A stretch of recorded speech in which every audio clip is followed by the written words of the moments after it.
Ikhwani rahimakumullah, siapa yang tidak pernah berbuat dosa? Adakah manusia yang merasa bersih, tidak pernah terjebak dalam perangkap-perangkap setan?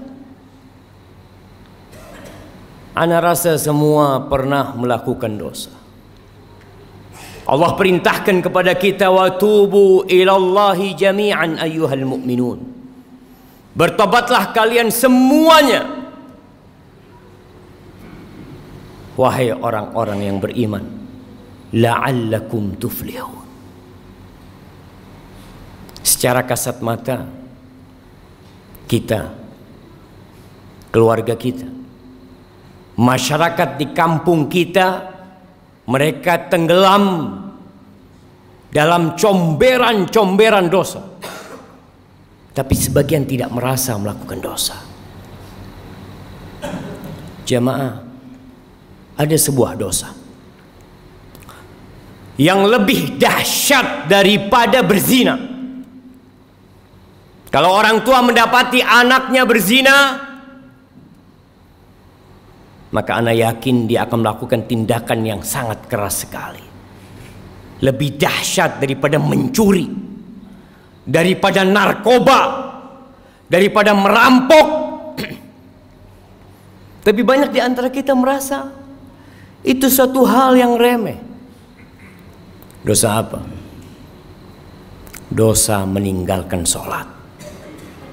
Cukup sebagai bukti besarnya dosa orang yang meninggalkan sholat, keislaman orang itu diperselisihkan oleh para ulama.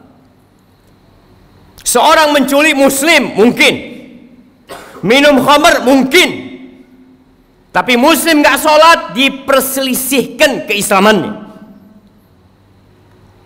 Bahkan sebagian ulama berpendapat dia sudah kafir, berhak dibunuh sebagai bentuk hukuman atas kemurtadan dia.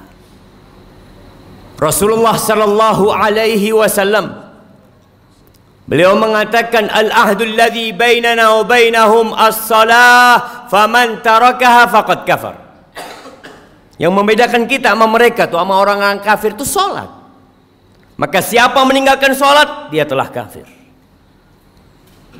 Wallahi jamaah, tugas orang tua hari ini hari Jumat, ada di mana anaknya?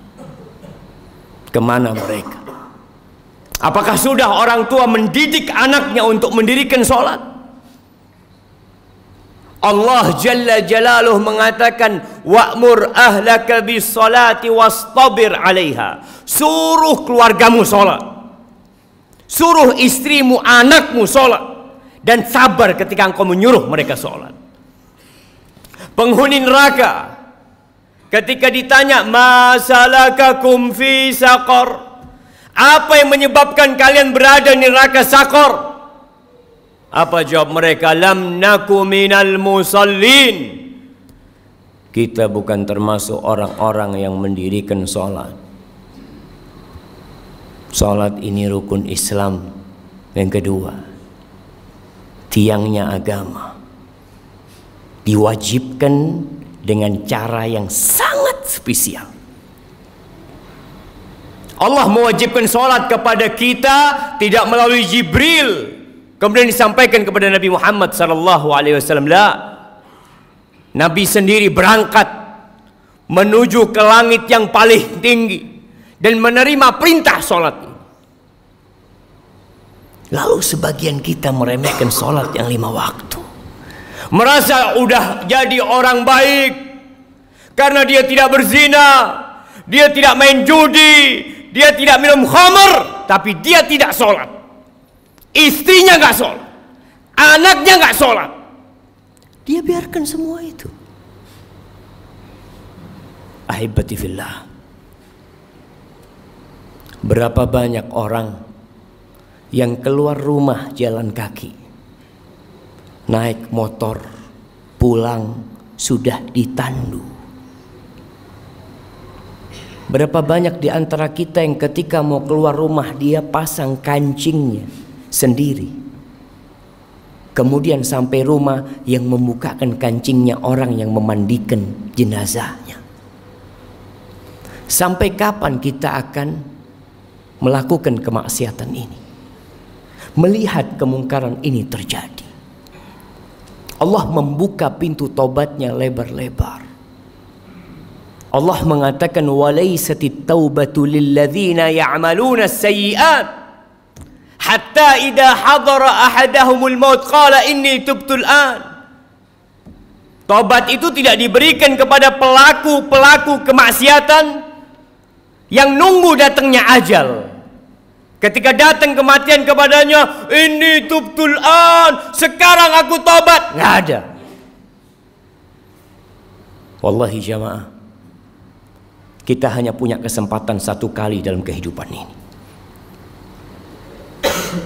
Ketika ajal tiba, engkau hanya bisa menangis, menyesal, berteriak, karena mendapatkan siksaan yang pedih dari Allah Jalla Jalaluhu. Lihat kewajiban sholat ini. Orang dalam kondisi sakit tetap wajib sholat. Bagaimana dia tidak bisa berwudu? Tayamum. Dia nggak bisa tayamum, ditayamumi. Bagaimana kondisi tubuhnya penuh dengan najis? Bersihkan. Karena ada orang-orang ketika sakit masuk rumah sakit, sepekan, 2 pekan, sebulan tidak sholat. Keluarganya tidak mempedulikan sholatnya dia. Keluar. Sebagian mengatakan, nanti kalau saya sembuh saya akan sholat. Siapa yang menjamin engkau keluar dari rumah sakit sembuh? Berapa banyak orang yang keluar dari rumah sakit bangkai. Bila menurut pendapat ulama yang mengatakan kafir dalam mazhab Hambali, ketika mati nggak perlu disolatin. Hidup bila mau sholat. Masa kita suruh nyolatin dia ketika dia mati? Jangan dikuburkan di kuburan orang-orang Islam. Bikinkan jurang buat dia. Gak main-main jemaah. Maka siapa yang pernah meninggalkan sholat, segera tobat. Yang punya keluarga belum sholat, tapi merasa jadi orang baik, pagi berangkat, jujur orangnya Pak Ustadz, jujur, nggak sholat, dia tidak jujur sama Allah Jalla Jalaluhu. Ahibati fillah, Rasulullah sallallahu alaihi wasallam yang dijamin masuk surga, beliau itu dalam sehari berapa rakaat sholat?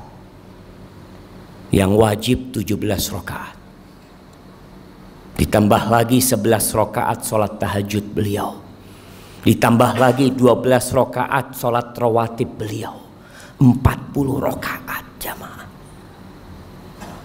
Lalu kita yang banyak dosa meremehkan urusan sholat ini. Pelajari yang sudah sholat, apakah sholat dia sudah benar apa belum? Jangan sampai kita capek lelah sholat, akhirnya tidak diterima. Kata Rasul sallallahu alaihi wasallam, innar rajula la yusalli salata 60 sana. Ada orang yang sholat selama 60 tahun dia sholat, walam tuqbal lahu sholat, satu pun sholatnya nggak ada yang diterima. Yutimmu ruku'ahu wa la yutimmu sujudahu, yutimmu sujudahu wa la yutimmu ruku'ahu. Sholatnya asal-asalan, sujudnya sempurna, rukuknya nggak sempurna, rukuknya sempurna, sujudnya nggak sempurna. Yang penting saya sholat lah. Di surat Al-Ma'un Allah katakan fawailul lil musallin, celaka orang-orang yang sholat, apalagi yang tidak sholat. Karena ada orang yang sholat tapi dia riya, tapi dia tidak peduli dengan waktunya, tidak peduli dengan rukun dan syaratnya. Haibati fillah, Allah mengatakan hafidhu ala salawat was salatil wusta wa qumu lillahi qanitin. Jagalah salat-salat kalian, khususnya salat yang pertengahan, salat asar. dan berdirilah beribadah dalam kondisi tunduk penuh kekhusyuan kepada Allah Jalla Jalaluhu. Aqulu qawli hadha wa astaghfirullah li wa lakum wa lisairil mu'minin wal mu'minat fastaghfiruh innahu huwal ghafurur rahim.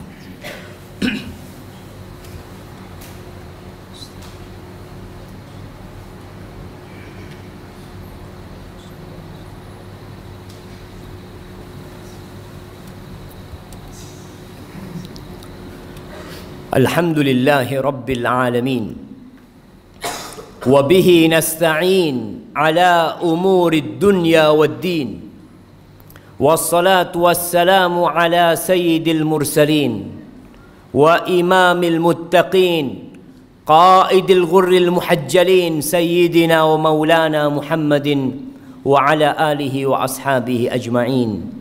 Amma ba'd. Hibbati fillah, kita sudah masuk bulan Rajab, salah satu bulan haram. Setelah Rajab kita akan masuk ke bulan Sya'ban. Setelah Sya'ban kita masuk ke bulan Ramadan. Sebagian ulama mengatakan bulan Rajab ini syahruz zara', bulan untuk bercocok tanam, menanam di bulan Rajab. Bulan Sya'ban itu bulan untuk menyirami tanaman kita. Bulan Ramadan bulan untuk menuai dan memanen apa yang kita tanam. Sebagian manusia, bahkan banyak orang Islam yang baru mulai menanam, baru mulai menyiramin di bulan Ramadan, sehingga buah yang dia petik pahit nggak karuan. Belum waktunya dipanen, dia panen. Maka manfaatkan bulan Rajab ini untuk menanam. Sudah cukup jamaah. Bulan ini bulan haram yang dimuliakan oleh Allah Jalla Jalaluhu. Tinggalkan dosa-dosa kita. Allah membuka pintu tobatnya buat kita. Yang masih telat Jumatan, sampai kapan mau telat Jumatan? Baca di Al-Quranul Karim, ada surat namanya Suratul Jumu'ah. Kita tuh mau masuk perusahaan, kita tahu dengan aturan. Sebagian orang Masya Allah, sebelum masuk jam kerja sudah ada di tempat kerjanya. Tiap hari dia lakukan itu. Berapa dia digaji? Kenapa ketika panggilan Allah Jalla Jalaluhu, yang laki-laki dipanggil 5 kali dalam sehari, hayya ala salah, hayya ala salah, tidak peduli untuk datang ke rumah Allah. Rumahnya berdampingan dengan rumah Allah Jalla Jalaluhu. Jumatan telat lagi jamaah. Apa yang kau cari dalam kehidupan ini? Yang engkau makan jadi kotoran, yang engkau amalkan itu yang akan menjadi pahala buat dirimu jamaah. Cobalah jamaah jadi muslim yang baik.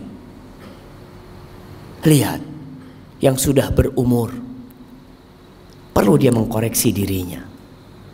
Sudahkah dia memberikan hak-hak Allah Jalla Jalaluhu? Di tempat kerja subhanallah, dia kerja selama 8 jam tidak merasa lelah, puluhan tahun, sampai pensiun dia lakukan itu. Masa ke rumah Allah? Apalagi hari Jumat, yang Allah mengatakan secara khusus, ya ayyuhalladzina amanu idza nudiya lis-salati min yaumil jumu'ah fas'au ila dzikrillah. Kau dipanggil ketika azan sholat Jumat itu, bersegera engkau. Maka ingat, mulai saat ini jemaah, Anda mengajak diri Anda sendiri dan semua yang hadir di tempat ini untuk bertaubat kepada Allah Subhanahu wa taala, untuk menjadikan hari-hari kita ke depan ini penuh dengan amal kebajikan. Jangan takut dengan urusan dunia. Allah jamin. Apa kata Rasul sallallahu alaihi wasallam? Man kanatil akhiratu hammah. Barang siapa yang menjadikan akhirat itu ambisi dia, ja'alallahu ghinahu fi qalbi. Allah akan jadikan kekayaan buat dia di dadanya. Wa jama'a lahu syamlah, urusannya disederhanakan sama Allah. Wa atathu dunya wa hiya raghimah. dunia akan dikirimkan kepada dia, dipaksa untuk datang kepada diri dia. Laksanakan hak Allah Jalla Jalaluh. Ingat, meninggalkan sholat itu dosa yang lebih besar daripada zina, daripada mencuri, daripada jadi begal, daripada narkoba, dan jangan dianggap remeh. Haibati fillah, Allah memerintahkan kepada kita untuk berselawat kepada Nabi alaihi salatu wassalam. Allah mengatakan, innallaha wa malaikatahu yusalluna 'alan nabi ya ayyuhalladzina amanu sallu 'alaihi wa sallimu taslima. Allahumma salli wa sallim wa zid wa barik wa an'im ala sayyidina wa maulana Muhammad. Allahumma ighfir lil mu'minina wal mu'minat wal muslimina wal muslimat al ahya minhum wal amwat innaka sami'un qaribun mujibud da'awat. Allahumma aslih waliya amrina wa wulata umuril muslimin. Allahumma aslih waliya amrina wa wulata umuril muslimin. Ya Allah, perbaiki pemimpin-pemimpin kami dan pemimpin-pemimpin umat Islam. Allahumma walli 'alal muslimina khiyarahum. Allahumma walli 'alal muslimina khiyarahum. Allahumma walli 'alal muslimina khiyarahum. Allahumma munzil al-kitab, mujri as-sahab, hazim al-ahzab, ihzim a'da'aka, a'da' ad-din ya rabbal alamin. Allahumma ansur ikhwanana al-mustad'afina fi kulli makan. Allahumma ansurhum wa ayyidhum ya rabbal alamin. Rabbana zalamna anfusana wa in lam taghfir lana wa tarhamna lanakunanna minal khasirin. Rabbana atina fid dunya hasanah wa fil akhirati hasanah wa qina adzaban nar. Wa subhana rabbika rabbil izzati amma yasifun wa salamun alal mursalin walhamdu lillahi rabbil alamin.